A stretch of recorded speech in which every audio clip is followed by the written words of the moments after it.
Back on 1600, President Obama got his nearly $800 billion stimulus package passed, and the lack of Republican support doesn't appear to have hurt his popularity.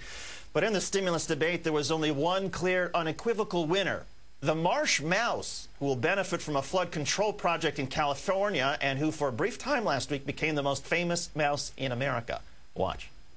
Here we have a pet, a mouse, a pet project of the Speaker of the House, Nancy Pelosi.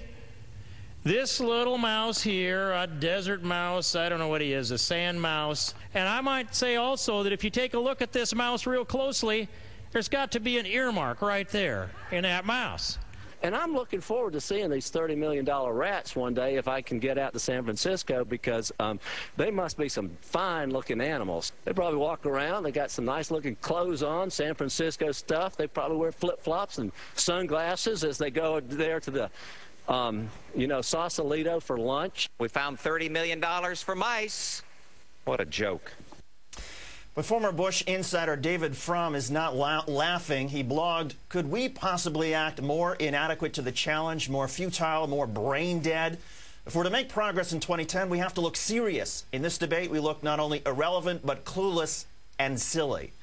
We've got a great panel tonight. Michael Crowley, Michael Smerconish, and Amanda Carpenter, who I'm sure have a lot to say about this. But first, let's go to the author of that blog post, David Frum, editor of thenewmajority.com and resident fellow at the American Enterprise Institute.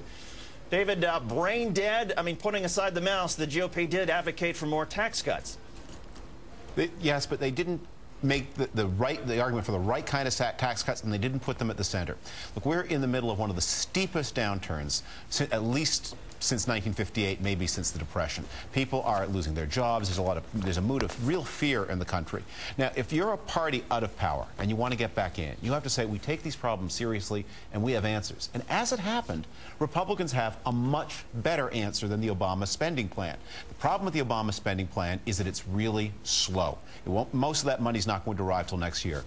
Republican policy leaders converged on a plan of a payroll tax holiday. Today's Thursday, payday for a lot of people. That could be in effect right now, up to $120 per week per worker of relief. Bang, immediate effect. You need, when you are out of power, to put solutions first and to say we have better answers, better ideas. And when you play these parliamentary games, people will remember the mouse, yes, and that will hurt Obama a little bit. But what they will also remember is that the Republicans were negative, that they didn't have an answer, or they didn't seem to have an answer to the problem of the moment, when in fact, all the while, in the back room, the party had a better answer than Obama has ever offered. David, what about the issue of credibility? I mean, we've heard some lawmakers decry the $5 billion for Acorn or the billion for healthcare digital records that will allegedly control what doctors can do. Both claims are flat out false. Doesn't the GOP have a credibility problem in all of this as well?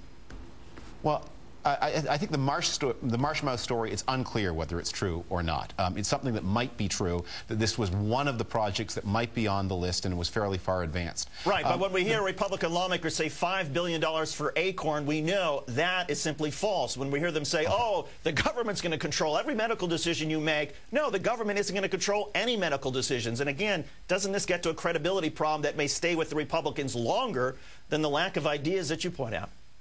I think the lack of ideas is the core problem. What parties compete to do is to solve problems for people.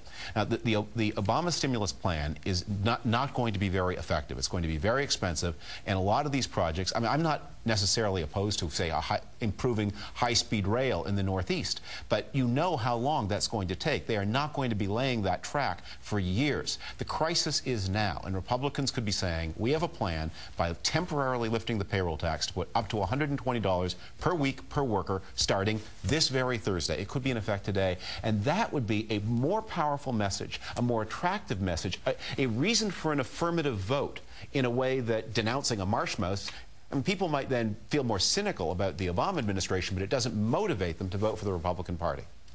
David Frum, a terrific blog, very provocative. And David, good of you to come on tonight and share your thoughts. We appreciate you coming in. Pleasure. So it was the